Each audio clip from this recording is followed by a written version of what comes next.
तो सोलमेट्स होते हैं क्या? हस्बैंड और वाइफ ही सोलमेट्स होते हैं क्या? I wanted to know about twin flames also. पहले दो क्वेश्चन तो अगर ये क्वेश्चंस काफी क्लियर है कि आप सोलमेट्स के बारे में जानना चाहते हो सृजना, और हस्बैंड वाइफ सोलमेट्स होते हैं या नहीं? यस सर, आपके क्या विचार है इसके बारे में? हाँ, सोलमेट्स बिल्कुल होते हैं, लेकिन हस्बैंड और वाइफ ही सोलमेट्स हो ये बात अच्छी है, लेकिन हो ये जरूरी नहीं है।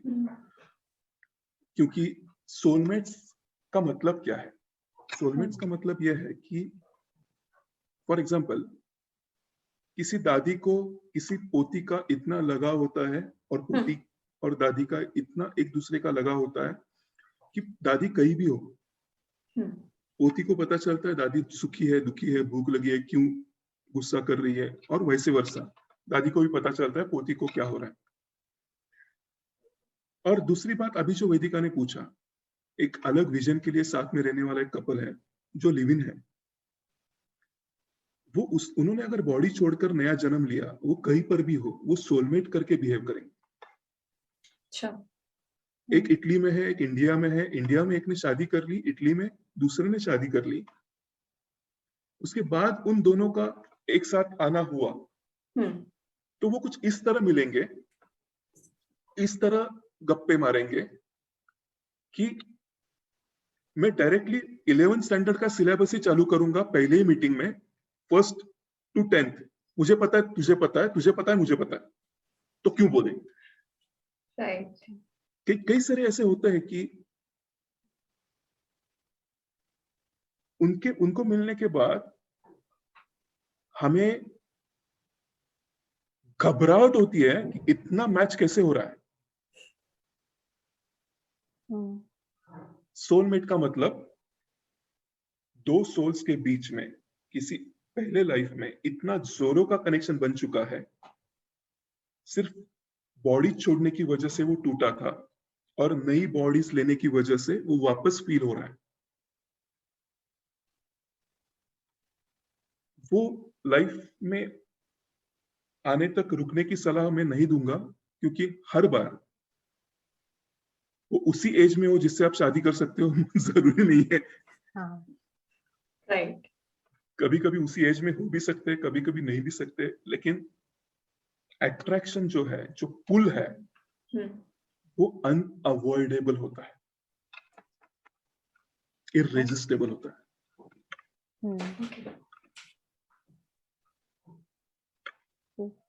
सर, इसमें और एक प्रश्न सृजना ने पूछा है कि she wanted to know about twin flames.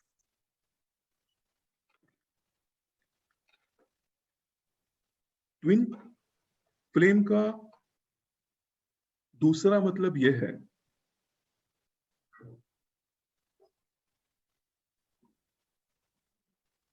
कि सोलमेट के अंदर दोनों में एक साथ एक दूसरे को मिलने की भावना अगर जागृत हो गई, तो वो सोलमेट्स ट्विन फ्लेम बन जाते हैं।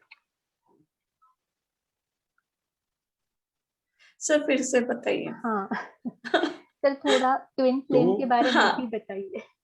ट्विन फ्लेम के बारे में ही बता रहा हूं। मीनिंग? तो एक ट्विन फ्लेम का मतलब यह है,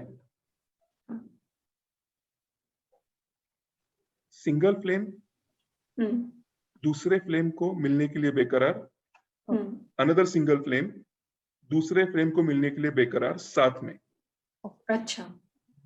सोलमेट का मतलब है दोनों की भी फ्लेम बुझी हुई हो सकती है, लेकिन बनी एक दूसरे के लिए है। पुल वही है जो ट्विन फ्लेम में होता है, लेकिन ट्विन फ्लेम में इग्निशन ऑन होता है, सर्च ऑन होता है, रडार बहुत ज्यादा एक्टिव होता है कि ये तो नहीं, ये तो नहीं, ये तो नहीं, ये तो नहीं, तब वो सोलमेट्स ट्विन फ्लेम बन जाते हैं। अच्छा, यानी इंटेंसिटी बोल रहे हैं आप सर? इंटेंसिटी ज्यादा होती है ट्विन या अवेयरनेस बोलो। अच्छा।